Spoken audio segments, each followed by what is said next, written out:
In this short video, I'm going to be showing you how to add a time widget on Android. Now, before I show you how to do that, I do want to mention that I'm using a Samsung S23, so the process that I'm about to show you might be a little bit different depending on the type of Android you have. But generally speaking, it shouldn't be too different. So what you want to do is head over to your home screen and then hold anywhere on the screen. Then from here, a menu of the sort is going to pop up, and what you want to look for is a widgets button. In my case, it's at the bottom, so I'm going to click on that.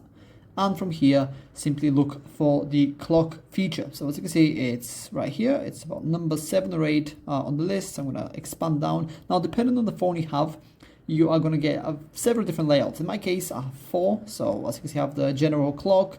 I have these more simple looking ones right here. And then obviously I have dual clocks. So let's say that, for example, I want to know what the time is right here where I live and the time in London or New York or anywhere else, really. So for simplicity's sake, I'm going to click on the second one because I really like what it looks like, and it looks relatively simple, and it's got a small box so I can add even more widgets around it. So this is what it looks like by default, but let's just suppose I don't really like this kind of layout. I wanted to make it more minimalistic and simple and not so poppy in a way. So I'm going to hold on to it and then click on settings, and from here, obviously I can change the day and night colors. So if I switch that off, then it's just going to look like that. But if I switch to day and night, what that means is that right now it's white, and when it comes to, let's say, 7 o'clock or whatever, it's going to turn to black.